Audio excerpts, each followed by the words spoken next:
Sagittarius, welcome to a special reading that I don't normally do. This is your April 2020 life path reading. I thought this would be a good time to kind of get up to speed on maybe the direction your life is going. Obviously, this is kind of looking at synchronicity, and only you can tell if this is resonating with what's going on in your life, but it's because it's so general. But it's always interesting. I'm a Sag, so I'm curious how this is going to shake out. And I am doing a different spread, but I will, after I pick the cards, I will tell you what each position means. Oh, did I get two cards? No, I guess not.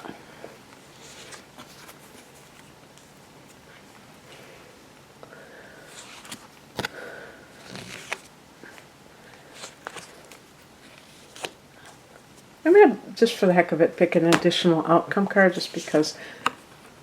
Okay. Alrighty then. Okay. So the first card represents where you're at right now, the Hermit. I can identify with this, but I'm sure some other Sages might be self-isolating for other reasons, right? But no, I mean, I'm just trying to be funny, but actually, if you have felt, maybe not just this year, Sag, maybe for the last few years, that you have become more introspective or not interested in doing a lot of socializing, then I'm with you. That definitely happened to me, although I would say it was a lot longer than a few years ago. It might have been about 10 years ago or 12 years ago. It was a while. This is, I feel like, a stage that a typical Sag can go through very easily because Sag represents the sage. So the sage oftentimes wants to ponder the meaning of life. And that's not something that you typically do in the middle of a party.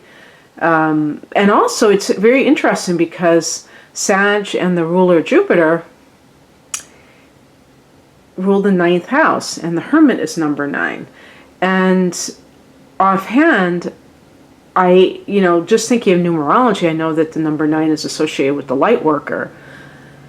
So, but it's not, I don't think in numerology is associated with solitude. I think the number 7 is. So if anyone knows what the connection is between the 9, maybe it is kind of like that God energy of the 9th house, the God house. But anyway, that might just be how you have been feeling in recent years. And then we have where you want to be, the 6 of Wands. This is a card of success. Now this is going to be out in the world. This is Wands. This is fire energy. So this is a card of recognition, taking your bow, being recognized for your talents. Sag, because the fire energy is connected to Wands, we're talking about Sag, we're talking about Leo, and we're talking about Aries. And all of these signs, because their fire represent the creative potentials, creative self-expression, freedom. But in this particular card, it's about accolades. Taking your bow and being recognized for your talents. And it's a card of victory.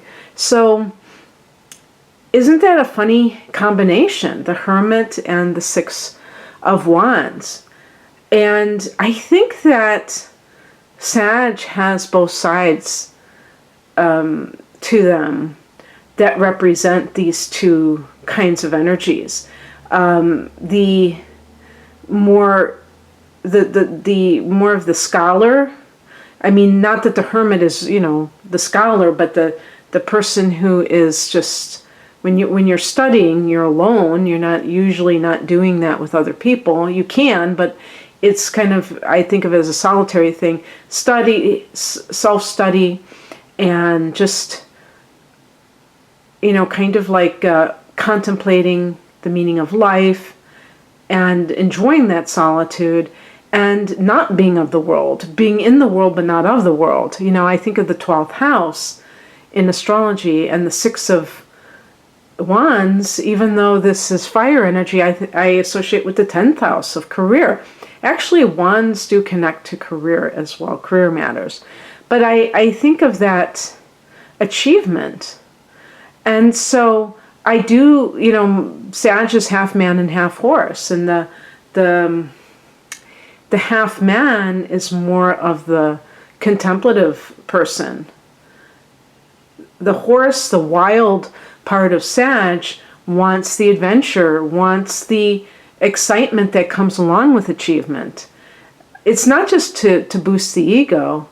It's really because fire energy is really enthusiastic, full of joy. So that's something that is really appealing to the average Sag. And so I don't think you have to choose. I think it's just a matter of how do you integrate this, especially if you do consider yourself more of the Hermit. If you have maybe the sun in the 12th house or the 8th house, the moon in a water sign, or something that is much more emotional and reflective and not, or even like not concerned with the material world, maybe Pisces, and still care about your goals. I would say that could be Wands as well.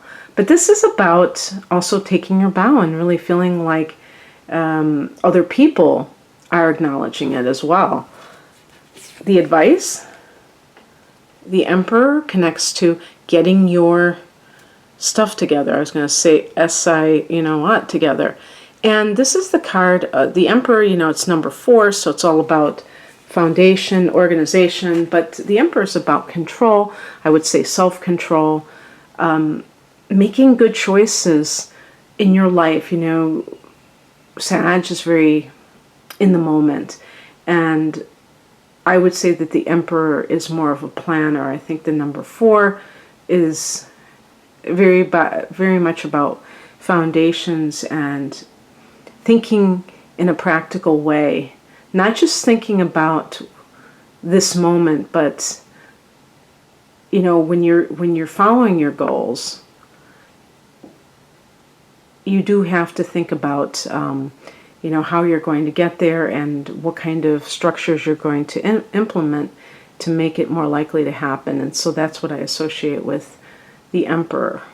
And also, and to me, it's not about controlling the external world. It's about controlling yourself and controlling the choices that you make. Instead of being capricious and, just deciding to do things when you feel like it, really putting intention into how you're going to do it,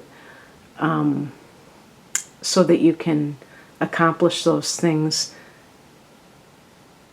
in the future. And that means that you have to prepare, and I did pick an additional card because I said potential outcome, and I got the Knight of Swords. This can be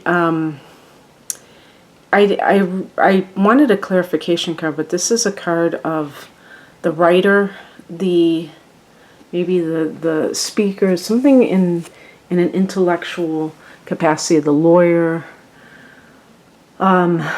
somebody who is debating. These may be goals that you have. The teacher, yes, it could definitely be that, and Sag is definitely the teacher. And so you may have to apply yourself in some way. Perhaps, with the Hermit, you even feel a little bit uncomfortable about putting yourself out there. But if you have a long-held dream that you want to teach, then you're going to have to get more comfortable if you've been spending a lot of time alone, becoming more extroverted. And yes, Sag is supposed to be that way naturally, but like I said, there are different reasons why that may not be the case. I mean, I'm talking about other placements and other signs and planets that might not go along with that. And the other thing, well, I was going to say too, like the writer, and that was kind of what I really like glommed onto, because that's something that I enjoy doing. And I was watching, was it somebody else, some other astrologer, where they were talking about this, and I think it was in terms of Sag, because the ninth house is the house of publishing. And it was some transit that was occurring, and I was like, whoa, I was very pumped about it. So if you're somebody who likes to write, definitely do not put it off, because the other piece in this is if your sun is in Sagittarius, your Jupiter and Pluto, which are in April, are forming a conjunction, are in the second house in Capricorn, and that's a transit that could produce wealth. And therefore,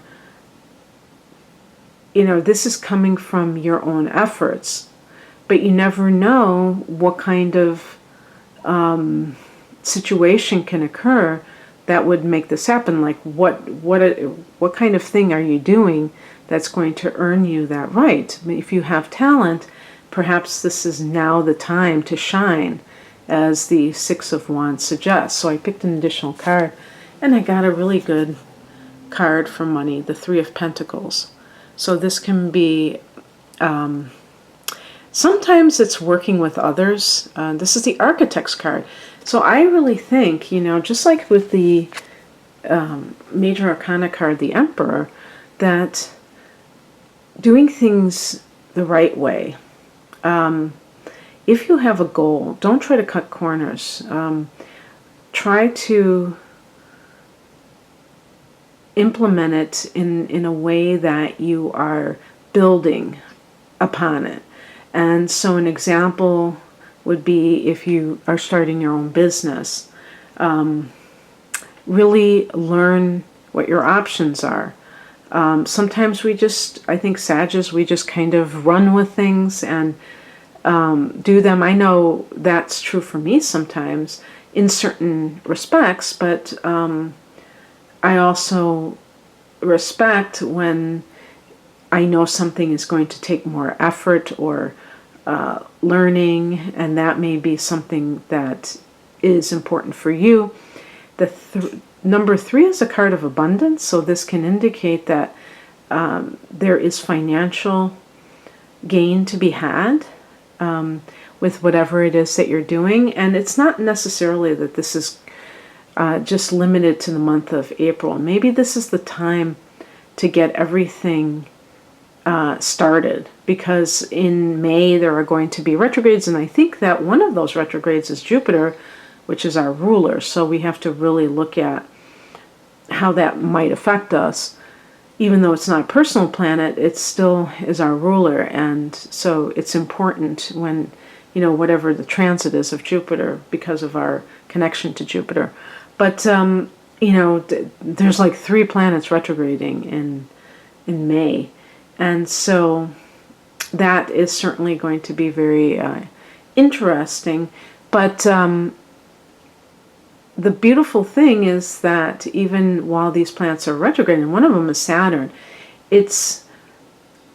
I think like with Saturn, that is kind of connected to that 3 of Pentacles. It's like, how do I, let me review the way that I work, and how is that going to, create this structure for myself? Am I really doing things the right way? I definitely feel like the 3 of Pentacles can be financial abundance. And this is something that, Sag, I've read comments where people feel like that has been eluding them in recent years for whatever reason. Maybe a lot of kind of false starts and things that you thought were going to work and they ended up not working. So in any case, I think that this may be a time when things turn around for some of us. And I certainly would like, I mean, there's some really great cards here. So in any case, I hope that you resonated with this. And I actually do a version of this as an astrological reading with your natal chart. And it's very interesting because sometimes people are on a certain path and they know that they need to make a change, but they really haven't thought much about what they want to do, even though they have certain interests.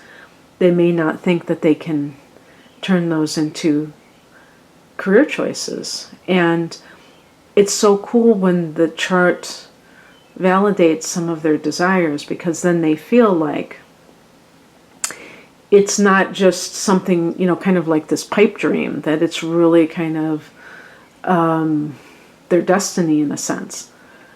But they realize that they have to activate it.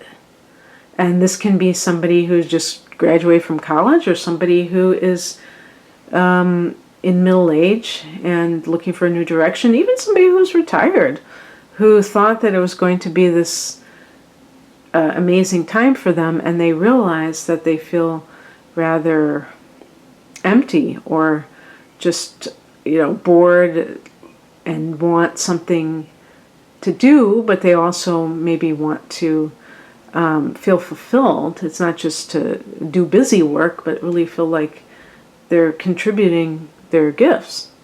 So the link is below for that particular reading, and it will take you to my website, rainamoonastrology.com. Take care. Bye.